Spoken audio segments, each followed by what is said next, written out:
É uma questão puramente étnica. E não pecadores dentre os gentios, sabemos contudo que o homem não é justificado pelas obras da lei. Aí eu coloquei aqui, a justificação é por obras da lei? É uma pergunta.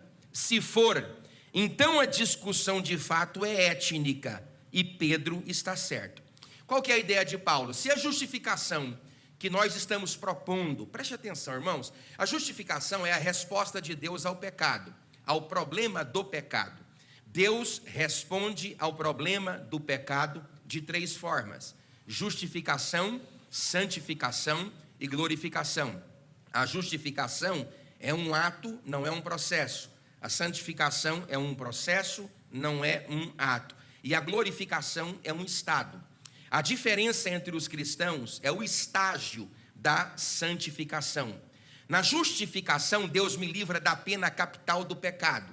Aí você olha para mim e pergunta: pastor, então quer dizer que Deus te justifica? Sim. O que é justificar? É fazer alguém que é culpado ser inocente. Essa é a ideia de justificação. Eu sou culpado e mereço a pena capital. Qual é a pena capital? Capital é a palavra máxima. Eu sou culpado e mereço pena capital. Então, se o senhor é culpado e não recebe a pena capital, por que o senhor foi absolvido? A palavra para este termo é justificação. Aí você olha para mim e fala assim: mas pastor, o senhor merece a condenação? E eu respondo sim. O senhor merece ser condenado? Eu respondo sim. O senhor é culpado? E eu respondo sim. Então, se Deus justifica o senhor que é culpado, te justificando, Deus não seria injusto? A minha resposta é sim. Deus seria injusto, porque eu não tenho legitimidade comportamental, moral, ética e religiosa para ser perdoado. Então, peraí, pastor, o senhor está dizendo que o senhor não tem legitimidade para ser perdoado? Não. A minha sentença deve ser a condenação. Então, se Deus te justificar, Ele é injusto? Sim. Ao me justificar, Deus macula a sua justiça. É do mesmo jeito que você fica revoltado quando a justiça solta um bandido, quando a justiça solta um estrupador. Então, como é que Deus resolve esse problema? Deus pegou a sentença sobre mim, sobre você, sobre todos que morreram antes de nós, os que vão morrer depois de nós, e jogou numa única pessoa. Qual é o nome dele? Jesus Cristo. Então, quem paga a conta é Jesus. Ele dá para mim a sua vida, morre a minha morte, recebe diante de Deus uma vida, e a vida que ele tem de crédito, ele dá de forma vicária para toda a humanidade. Quantos podem dizer glória a Deus? Então, na justificação, Deus me livra da pena do pecado. Na santificação, da influência do pecado. E na glorificação, da presença do pecado. Aí você olha para mim e fala assim, igual alguém me respondeu na internet: quem nasce de novo não peca. A Bíblia não diz isso. A Bíblia diz que quem nasce de novo não vive na prática do pecado. A ideia semântica, terminologicamente grega é: o indivíduo que nasce de novo não tem prazer no pecado. Ele peca de forma acidental ou voluntária, mas o pecado que ele celebra é um caos na sua mente, é um tormento na sua mente. Ele convive com aquele dilema o tempo todo. É o conflito que Paulo fala entre carne e espírito. Agora, se o tribunal, que é a sua consciência, já cauterizou, você peca de forma sórdida, você se lambuza, se delicia com o pecado, então a sua consciência foi cauterizada e se faz necessário uma nova transformação, e Jesus está aqui nesta noite para transformar a sua vida. Você pode dizer glória a Deus? Então Paulo diz: o homem não é justificado por obras da lei. Porque se o homem for justificado por obras da lei, então Pedro está certo e eu estou errado. Aí ele continua: e sim mediante a fé em Jesus Cristo. Aí eu coloquei: então se é por obras da lei, por que ela não conseguiu até agora fazer a transformação na nossa vida? Jesus veio em vão? O que Paulo está dizendo aqui? Se as obras da lei servissem para justificar o homem da sua condenação eterna, Qual era o motivo de Deus ter sacrificado o seu Filho unigênito em prol da humanidade? Já que as obras da lei funcionam para resgatar o homem do seu estado original. Paulo está dizendo o seguinte: se as obras da lei funcionassem para fazê-los voltar a Deus, Jesus não necessitaria ter morrido por vocês. Jesus só veio porque a lei não consegue cumprir o seu papel. E a lei é boa, a lei não é culpada. A lei é bacana, a lei é batuta, a lei é poderosa, a lei é de Deus, a lei é graciosa. Agora, o grande problema da lei é que ela diária e cotidianamente mostra para mim a minha natureza pecaminosa. A matéria-prima com que a lei trabalha é má. Qual é a matéria-prima? É você e sou eu. É impossível, improvável, inviável. Os judeus chamavam de Yetzer Lev Radan Hará, a inclinação que o homem tem para o mal. O apóstolo Paulo usa necroforia, que é uma ideia de que você carrega um corpo infectado. É a luta do corpo saudável com o corpo infectado. Ele pega um resgate tropológico da comunidade pretória romana, onde o assassino tinha preso sobre si o corpo do assassinado. Se eu mato alguém, o corpo daquele que eu matei era colocado a mim.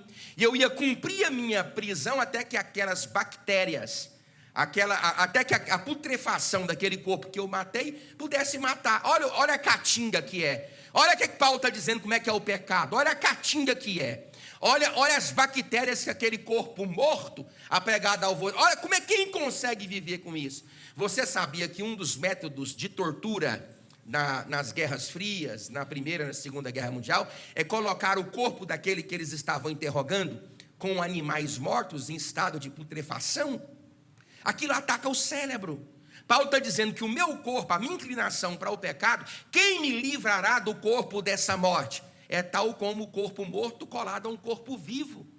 Paulo está dizendo, a minha inclinação sempre será para o pecado.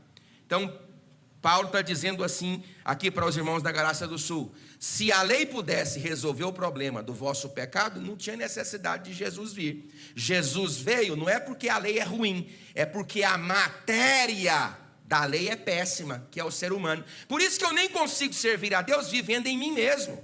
Para que eu sirva a Deus, ele tem que ser transplantado para dentro de mim. Paulo diz, já não sou eu mais que vive, mas Cristo vive em mim. Você pode dizer glória a Deus? Então Paulo ampara o seu argumento de obras da lei, que pelas obras da lei ninguém pode ser justificado. Como é que ele faz isso? Ele faz um desdobramento, uma ramificação teológica. Se você for fazer a leitura desse texto, capítulo 3 e capítulo 4, você vai ver a ramificação teológica. Paulo vai consubstanciar teologicamente essa epístola. Pastor, isso é importante? Isso é importante. Os estudos doutrinários e teológicos são importantes na igreja. Não são os mais desejados porque não são aplicativos. Não são os mais desejados porque não são emocionais, são racionais. Mas Paulo vai construir um sistema que nós chamamos de postulado doutrinário para validar aquilo que ele está apresentando como defesa do evangelho, que anteriormente ele tinha pregado, capítulo 3, capítulo 4. Aí Paulo sofre uma acusação, quer dizer que agora os gentios vão ficar de todo jeito. Quer dizer que agora os gentios podem viver como viviam anteriormente. Quer dizer que agora a justificação pela graça, mediante a fé em Cristo, vai desresponsabilizar os gentios de toda a prática e comportamento? Aí é por isso que você tem que ler os capítulos de número 4, o capítulo 5 e o capítulo 6, aonde Paulo vai trazer uma ramificação de doutrina e prática. Porque toda teologia que não é prática não é teologia. E toda prática que não é associada à teologia não é prática comportamentalmente cristã. Para ser prática comportamental dentro do cristianismo, tem que ser doutrina. Então, a doutrina precisa ser casada com a vida e a vida com a doutrina. Doutrina, 3 e 4. Vida, 5 e 6. Então, o que ele resolve aqui? 4 coisas. Quantas coisas, irmãos? 4. A justificação pela lei seria processual. Paulo está dizendo assim, olha, se a justificação pela lei, se a justificação fosse pela lei, você teria que dar à lei a oportunidade de trabalhar com a matéria-prima, que é o ser humano. Então, esse trabalho, esse desdobramento da lei seria processual. Se for por obras da lei, vai depender muito mais daquele que guarda do que propriamente da lei, porque a lei é perfeita. Vamos repetir no 3 isso, a lei é perfeita? 1, 2, 3. Então a lei é perfeita. Se eu não consigo cumprir a lei, então não é culpa da lei, porque a lei ela é perfeita. Paulo está dizendo assim, olha, temos um problema aqui, porque se a justificação for por obras da lei, nós temos um gravíssimo problema, porque eu não posso culpar a lei por não conseguir trazer mudança na pessoa. Então quem será culpado? A pessoa ou a lei? Por isso que na justificação pela fé em Jesus Cristo, não tem meritocracia, não depende do homem. Eu posso ter sido mais pecador do que você, mas não serei mais justificado que você. Não existe mais ou menos justificado. O que existe, pastor? Justificado. Agora, se toda a minha justificação dependesse das obras da lei, aí sim vai depender da capacidade daquele que observa a lei cumpri-la. Então, todas as vezes que eu vou caminhar, e eu tropeço numa só vírgula da lei, o que aconteceu? Eu joguei toda a lei fora. Por exemplo, irmão, pega o seu relógio aí, da mão esquerda, e joga para a mão direita. E aí você levanta cedo e fala assim, toda vez que eu reclamar hoje durante o dia, eu vou trocar o relógio de mão. Aí você levanta durante o dia e chuta, igual eu chutei ontem, que arrancou a casca da minha unha na minha cama. Chutei, eita, a reclamação. Aí você troca para cá. Aí você vai tomar banho e a mulher esqueceu de colocar, não é o meu caso, graças a Deus, esqueceu de colocar o sabonete. Ei mulher, cadê o sabonete? Aí você já tira de uma mão o relógio e bota para outra. Se você fazer a trocação, ei, está quente demais, está frio demais, está chovendo, não era para ter chovido. Ah, molhei minha roupa, essa camisa manchou, eu não estou bem nessa roupa, o cabelo não ficou bom. Já pensou? Na lei funciona assim, você quebrou uma vírgula, quebrou ela inteira. Aí a culpa é da lei. Não, a lei não tem culpa de nada. A lei é perfeita, a lei é boa, a lei é agradável, a lei glorifica a Deus. O problema é que ela trabalha com uma matéria ruim, péssima. Quem, pastor? Você. Segunda verdade que Paulo fala aqui das 4 é: a justificação pela fé é um ato, porque se ela é pela lei, ela é um processo. Como ela não é pela lei e nem depende da lei, ela é um ato. Ela não é do homem para Deus. O que é do homem para Deus? A santificação. O que é de Deus para o homem? A justificação. A justificação não depende da capacidade que eu tenho de me comportar diante de Deus. A justificação é de Deus para mim, não é sobre o que eu fiz e nem faço, é sobre aquilo que Deus fez na cruz do Calvário. Ele justificou toda esta igreja. Você pode dizer glória a Deus? Terceiro lugar, mediante a fé em Jesus Cristo. É assim para nós, o postulado é bem definido, mas a ideia de Cristo aqui é proposital, preste atenção. Para nós isso é simples, deixa eu explicar para você, porque o postulado soteriológico já está definido. Aonde, pastor? Aqui, ó. Mas esse debate do postulado doutrinário, no ambiente da soteriologia, teve diversos debates ao longo da história do cristianismo. O primeiro em 325, no Concílio de Nicéia, aonde foi definida a deidade de Cristo. Você tem em Calcedônia, 381, aonde foi definida a humanidade de Cristo. Você tem de Constantinopla, em 457, na internet eu vou corrigir se eu estou equivocado, aonde foi decidida a natureza hipostática do Filho de Deus e a natureza teantrópica. Jesus, ele é divinamente humano e humanamente divino, e como esse entendimento cristológico funcionava na compreensão da igreja. Para você olha para mim e fala, você está muito bem definido porque você não participou desses debates. Nós não tínhamos uma literatura multifacetada, como aconteceu a partir de 1455 com a imprensa de Gutenberg. Não tínhamos. As igrejas tinham pequenas frações de textos e de autógrafos, pequenas. Nós não tínhamos uma confecção doutrinária bem estabelecida, principalmente nessa comunidade gentílica. O que é que a gente tem aqui? Apenas uma carta. Então Paulo diz aqui, ó, por meio da fé em Jesus Cristo. E essa expressão Cristo, hoje aqui, ó, ninguém fala Cristo. A gente fala o quê? Em nome de Jesus, o poder de Jesus. Agora, não, essa cognominação Christos ela não é muito utilizada na igreja, concorda comigo?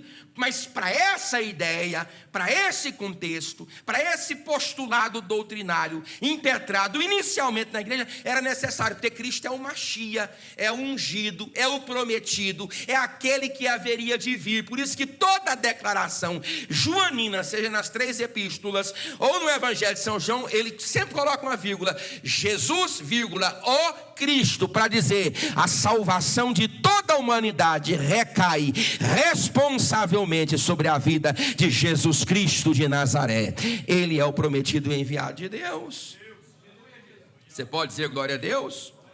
Aí ele fala assim, ó, nós como judeus não cremos que somos redimidos por meio de Jesus Cristo? É uma pergunta.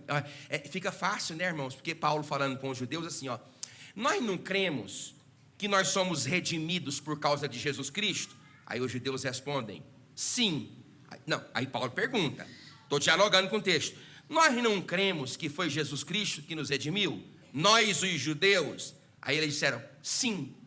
Aí Paulo contra-argumenta, então por que vocês querem reputar a responsabilidade para os gentios de se tornarem judeus por meio da circuncisão, para que Cristo os redima, se para nós Cristo foi suficiente? Se para nós judeus Cristo é suficiente, Cristo é suficiente para brasileiros, espanhóis, para romanos, para latinos, para americanos, para mongóis. Ele é suficiente para toda a humanidade. Você pode dizer glória a Deus? E olha a hipocrisia, tem um lenço aí, Léo. E olha a hipocrisia farisaica aqui. Olha a hipocrisia. Então quer dizer que nós não necessitamos de fazer manobras de lei. Não. Aí eles precisam. Nós que somos judeus não vamos cumprir. Aí eles que não são têm que cumprir. Jesus não foi suficiente para mim? Foi.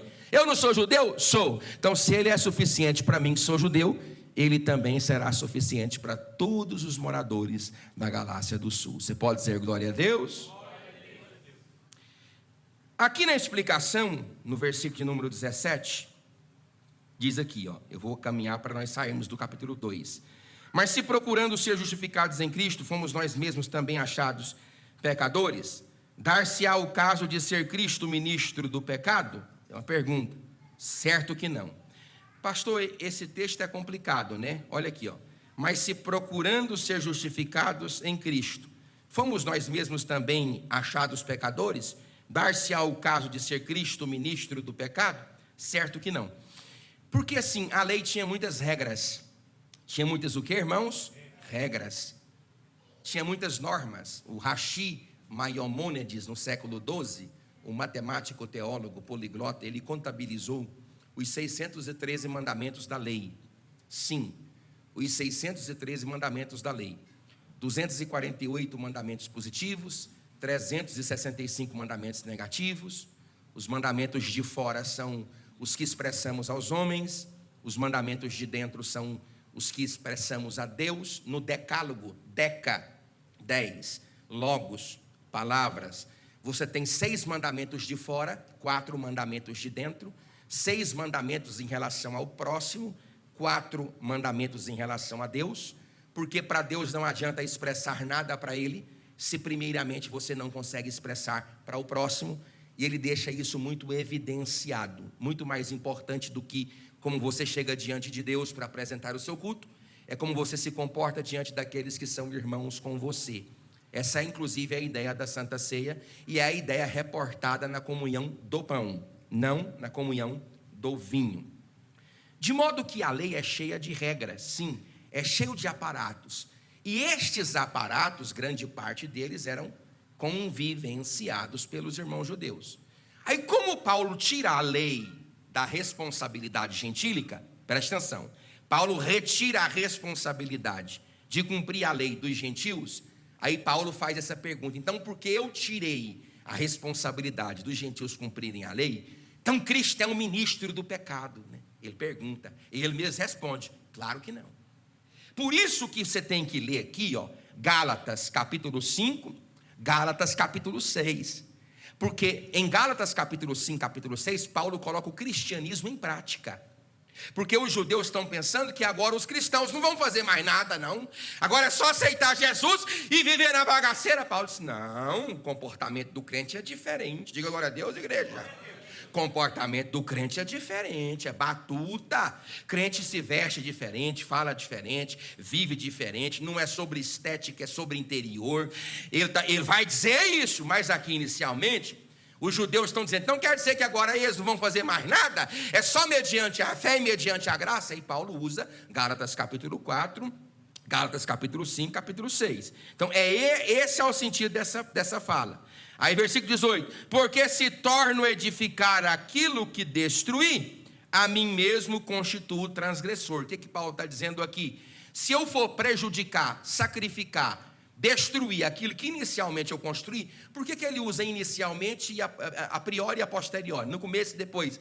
Porque essa carta é uma resposta a um comportamento que surge na igreja quando Paulo casca-o fora.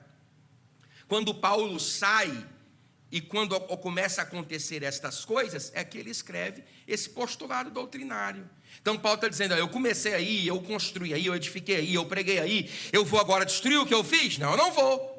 Não é sobre isso que eu estou fazendo. Agora, quando você pega a carta de Paulo aos Gálatas, com a carta de Paulo aos Romanos, você vê em Gálatas capítulo 2, versículo 16, a incapacidade da lei de justificar. Você também vê a mesma coisa em Romanos capítulo 3, versículo 20. Você vê em Gálatas capítulo 2, versículo 13, a morte dos cristãos para a lei. Você vê também a mesma coisa em Romanos capítulo 7, versículo 4. Você vê em Gálatas capítulo 2, versículo de número 20, a crucificação do cristão com Cristo. Você vê a mesma coisa em Romanos capítulo 6, versículo 6.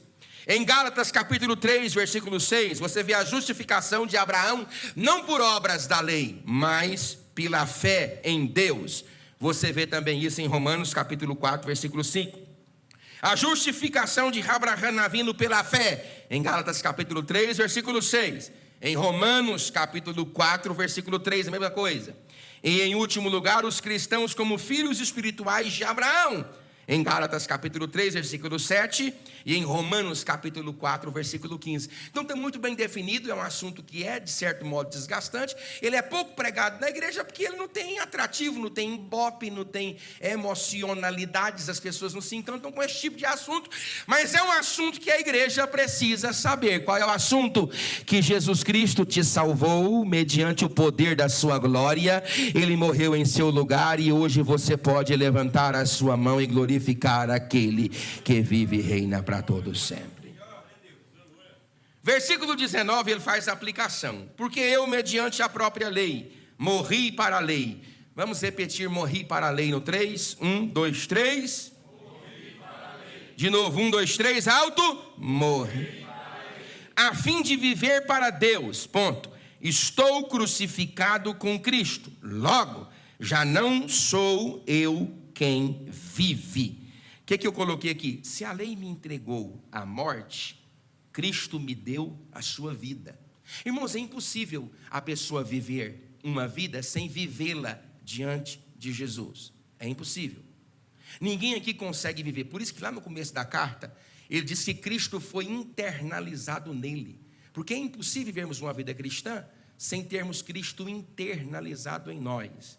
Segunda coisa aqui, mas Cristo vive em mim, e este viver que agora tenho na carne, aí eu coloquei, a mesma carne que não pode viver sob a lei, agora vive em Cristo. Qual é a diferença? Que esta mesma carne anteriormente não pode viver sobre a lei. A diferença é única, é porque quem vive a vida de Deus em nós, não somos nós mesmos, mas é a glória de Jesus Cristo que vive dentro de cada coração. Irmãos, eu já falei muito aqui para vocês isso, e vou repetir rapidamente. Deus faz a mesma coisa em nós que fez em Maria.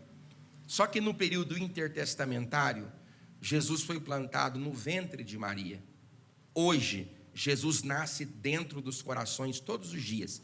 O mesmo Espírito que transplantou para o ventre de Maria, Jesus de Nazaré, transplanta para o meu coração Jesus, o Filho de Deus.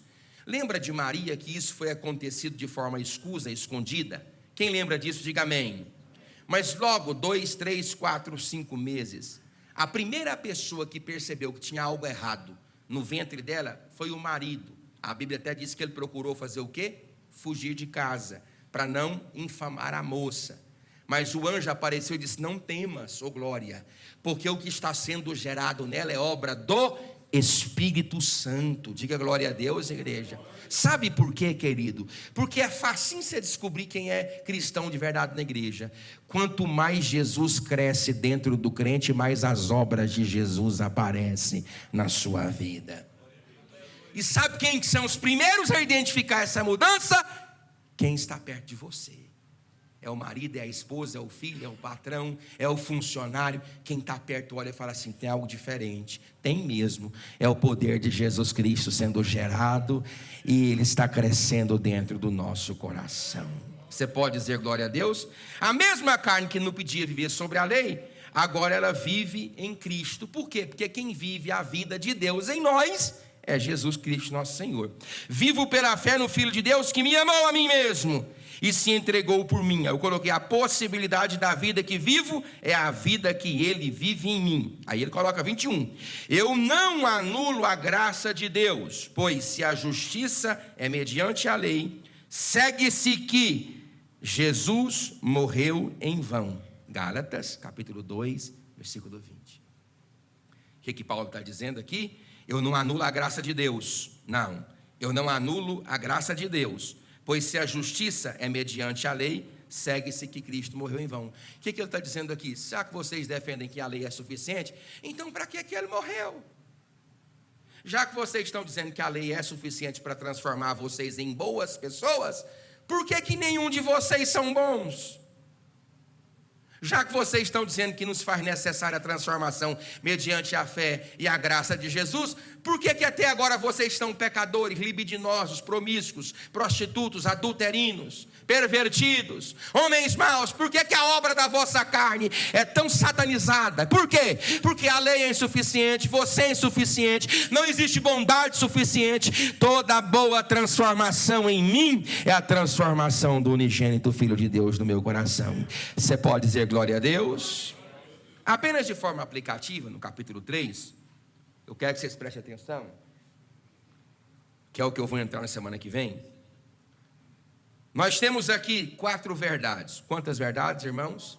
A primeira coisa é o desabafo de Paulo, né? Olha o que Paulo disse aqui, ó Gálatas insensatos. E eu fui procurar no original qual é a ideia de falar insensato. Se fosse eu, um pastor tosco, um pastor mais perturbado, um pastor mais assim, desproporcional, eu não teria usado essa palavra tão bonita, insensato. Mas Paulo está indignado.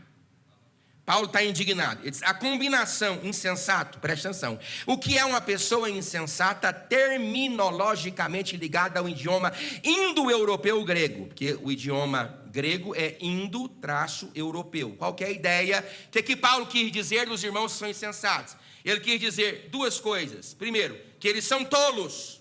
Segundo, lentos de coração. Então quer dizer que Paulo esperava que a igreja fosse mais sadia emocionalmente, sadia intelectualmente? Sim. Paulo esperava que os irmãos da Galácia do Sul fossem mais inteligentes. O que Paulo encontrou foram irmãos tolos. E aqui diz o seguinte: lentos de coração. Ajuda a revelar seu significado. Coração lento, referindo-se ao entorpecimento das afeições morais. Tolos e tolos, a ausência ou condição indisciplinada. Olha que palavra bonita, irmão, para dizer que eles são o quê? Aquele animalinho da orelha. Olha que palavra bonita. Olha o que a etimologia me disse: a ausência ou condição indisciplinada de raciocínio. Ele está chamando os irmãos de burro. Eu não estou falando nada, eu só estou traduzindo aqui as epistemes da palavra. E ele está chamando, e eu agora posso falar que eu não estou lá e já tem tanto. Ele está chamando os irmãos de burro, com um déficit na capacidade de aprender. É ele que está falando, não sou eu. Ele está assim, ei, vocês são burros? É pesado, não é? Se é, diga glória a Deus. É pesado, concordo. Nós estamos todos contra Paulo, hashtag contra Paulo. Diga glória a Deus, igreja. Não? Ah, não? Não? Então por que vocês escandalizam quando vê alguma coisinha assim mais forte? Não, hashtag contra não, não. Aí eu coloquei aqui 4 verdades sobre essa igreja, eu vou terminar e não vou nem entrar. Eu só chamei a atenção de vocês, que era aqui que eu queria chegar. Primeiro, uma igreja entre 2 caminhos, apesar de ser de um excelente doutrinador. Presta atenção. Uma igreja entre 2 caminhos, apesar de um excelente doutrinador. Quem é o doutrinador desta igreja? É Paulo. Mas a despeito de estar debaixo de um excelente doutrinador, de um excelente líder, do pai do postulado doutrinário das igrejas gentílicas. Olha aqui para mim. Paulo escreveu Romanos, Coríntios, Gálatas, Efésios, Filipenses, Colossenses, Tessalonicenses, Timóteo, Tito, Filemão, até o 3º século, a Epístola aos Hebreus. O Frederic Schleiermacher, do século XVIII, inventou umas coisas lá. Ele é até um homem piedoso, e aí começou a apresentar um método gramático histórico crítico, e começou a levantar outras ideias, que Paulo não teria escrito tanta coisa, e que Paulo só teria escrito Gálatas, Coríntios e Romanos. O resto não é Paulo, é algum discípulo falsificando o nome de Paulo para ganhar autoridade, e que colocou. Mas todo o entendimento cristológico defende que Paulo escreveu 13 epístolas. Eles estão diante da maior mente do 1º século da era cristã, e a igreja não aprende. É uma capivara. Segunda verdade do texto, eu estou falando dela, irmão, dessa igreja. Os irmãos todos já morreram. Não é de vocês, não. Vocês são inteligentes, são extraordinários, são intelectuais, são poliglotas, são anjos, são arcanjos, são querubins, são pai apóstolos, são qualquer outra coisa, menos isso aqui. Eu não estou falando de vocês. Vocês estão ouvindo o pastor, irmão? Diga amém. Segunda coisa, uma igreja entre 2 caminhos, apesar de ter começado certo. Aí eu coloquei aqui, nem sempre quem começa certo, termina certo. Por quê? Nunca depende de como você começa, sempre dependerá de como você termina. E para terminar aquilo que foi começado certo, você tem que ter vários princípios. Um deles é perseverança. Hoje, por exemplo, o relativismo, o humanismo, o pragmatismo, ele ameaça a igreja, porque toda hora vem alguém batendo na minha porta com as novidades da fé, dizendo, coloca que dá certo. Aí eu pergunto, é certo? Aí eu vou sacrificar o que é certo pelo que dá certo? Pastor, dá certo, fulano está fazendo, está bombando. Dá certo? Dá, mas é certo? Não. Olha aqui uma igreja que começou, uma igreja entre 2 caminhos, apesar de ter começado certo. Ela não começou só certa. É a primeira produção literária do Novo Testamento. A primeira produção literária do Novo Testamento é ou a Epístola de Paulo aos Gálatas, ou a Epístola de Paulo aos Tessalônicas, ou o Evangelho de João Marcos. Uma das 3 são os primeiros tratados doutrinários. Começou muito bem certo, começou na hora certa, doutrinada pela pessoa certa, mas já está entre 2 caminhos. Sabe o que isso mostra? A incapacidade que a igreja tem de perseverar. Semana passada eu abri uma caixa de perguntas, já estou até pensando em não abrir mais, porque ontem eu respondi mais de 40. Eu fiquei até tonto. E aí uma pessoa falou assim, como eu encontrar uma igreja para congregar? Eu falei, a resposta está na história do cristianismo, mas você não leu, eu li, eu não li tudo, né? Eu vou te ajudar. Os 3 princípios estabelecidos na Reforma Protestante. Uma boa liturgia bíblica, uma boa administração dos sacramentos com uso e disciplina para membros, sim, disciplina para membros, e uma excelente exposição bíblica. Quando o seu pastor só para falar, dói a sua cabeça? Dói. Fumaça? Fumaça. Queima fosfato? Queima. Então fica nela. Agora é só, lá vai. Pega. Não. Tem a hora de pegar, diga glória a Deus, igreja. Tem a hora de sentir, diga glória a Deus, igreja. Mas tem também a hora de pensar.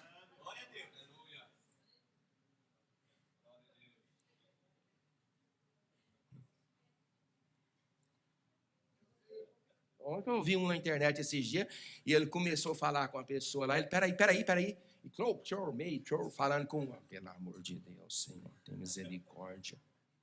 Todas as pessoas que viram anjo na Bíblia, todas as pessoas, irmão, eu nunca vi um anjo, eu nunca vi um anjo, eu ouvi audivelmente a voz do Senhor 2 vezes.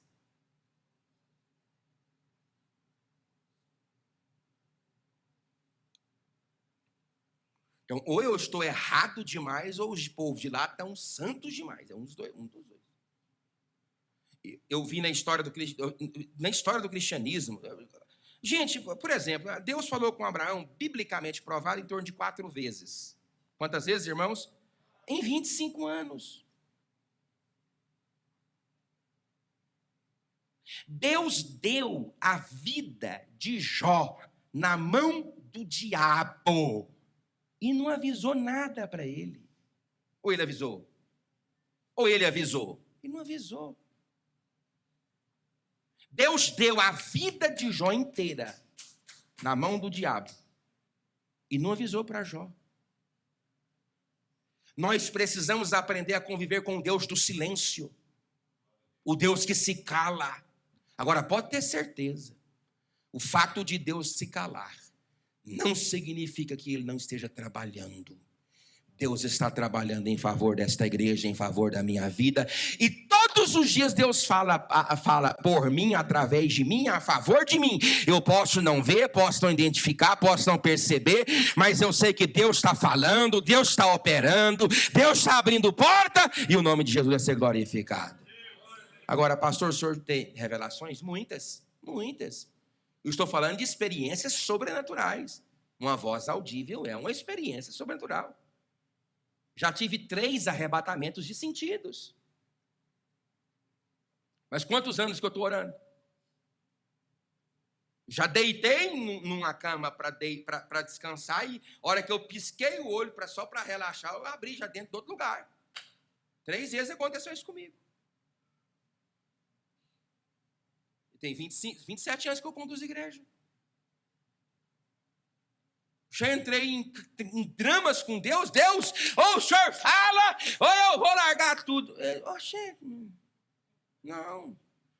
Fica tranquilo, irmão. Deus vai falar na hora certa comigo, contigo. Deus vai abrir portas. Eu creio que Ele revela, que Ele mostra em sonho. Eu creio nessas coisas. O irmão procurou para mim ontem. Pastor, o senhor que eu creio? Uai, eu sou pentecostal, eu creio nisso. Agora, a gente tem que parar de confundir as coisas. Pensar que Deus é um secretário, é um subserviente. Não, Deus é Deus e você é seu servo. Então, terceiro lugar para nós terminarmos aqui, uma igreja entre 2 caminhos, apesar de presenciar milagres. Aqui no versículo 4, diz assim, aquele, pois, que vos concede o Espírito, repita comigo, e que opera milagres no 3. 1, 2, 3. De novo, 1, 2, 3. Aonde, pastor? Entre vós. Está bem aí? Entre vós. Você pode dizer glória a Deus? Olha o que Paulo está falando, uma igreja entre 2 caminhos, apesar de presenciar milagres. Presenciar o quê, irmãos? Agora, irmão, pensa comigo aqui, que se esse povo não é, o animal. Pensa para você ver, eles estão vendo o que todos os dias? O que eles estão vendo? Repita para mim, irmãos, o que eles estão vendo? Milagres não fundamentam a fé de ninguém.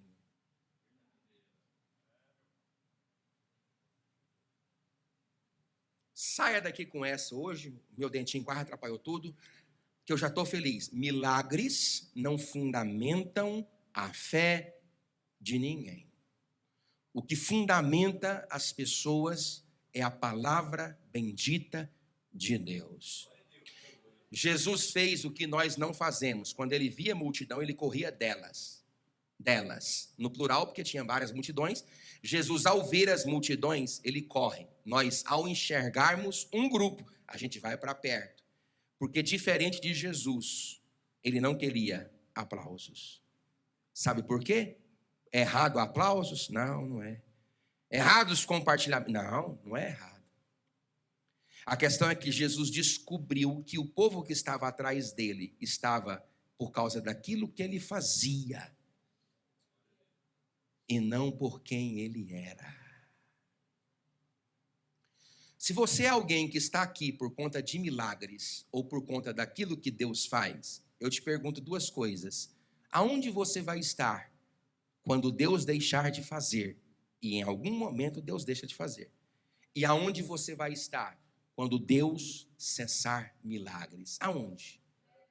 Por isso que quando ele arrochou o nó, Pedro disse assim, melhora o discurso, porque o povo está indo embora. E Jesus olhou para Pedro e disse assim, por que você não vai junto com os discípulos, tudinho na minha frente com eles? E Pedro disse assim, para quem? Como é que Pedro disse, irmão? Para quem, não é para onde.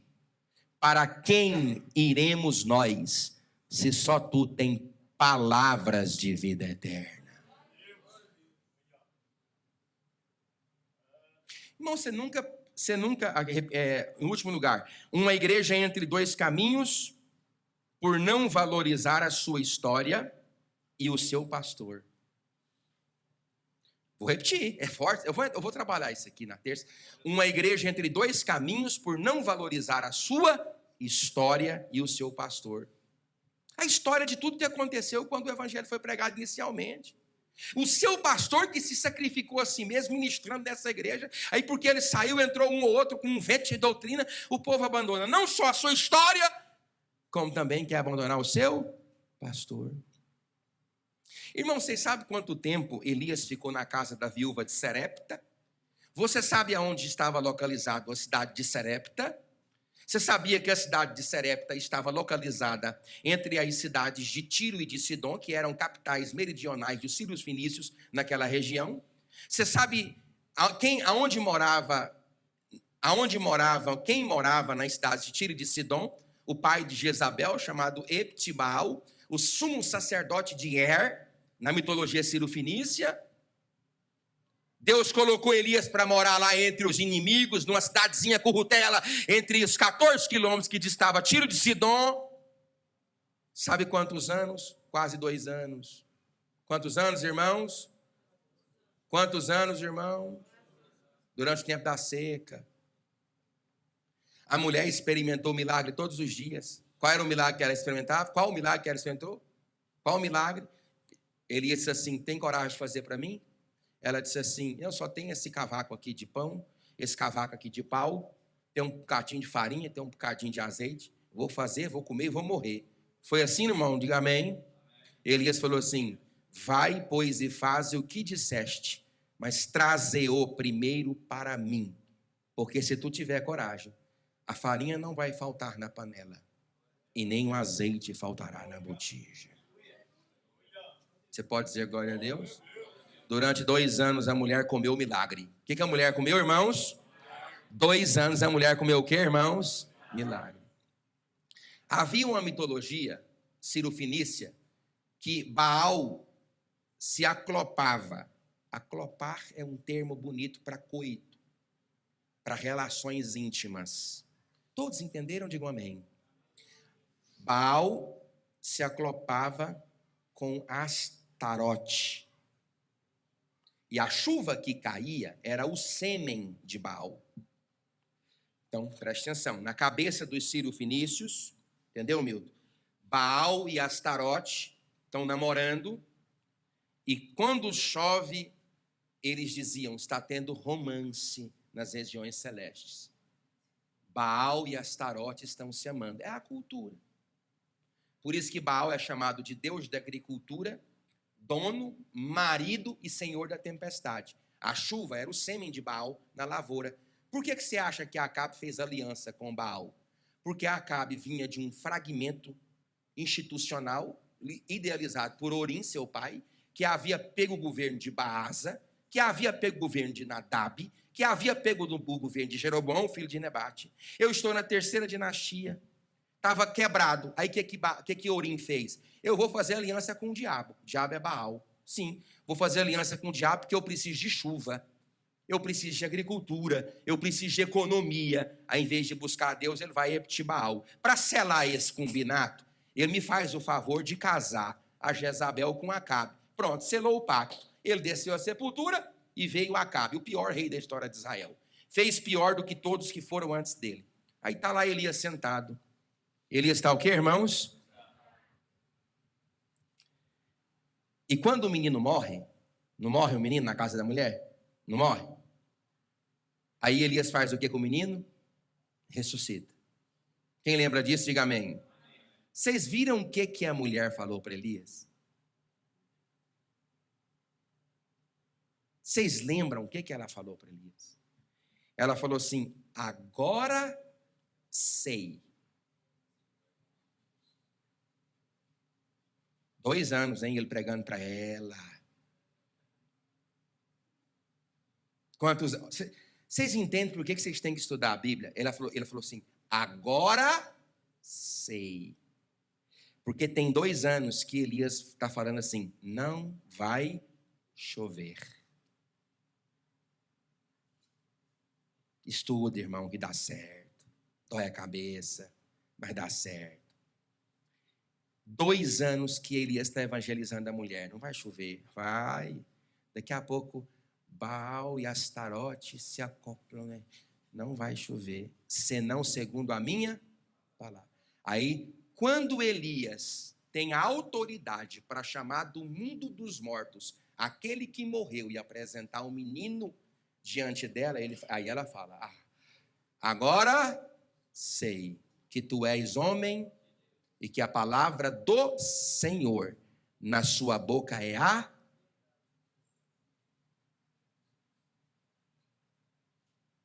Que ela não é igual a esses irmãos aqui, ela não é boba.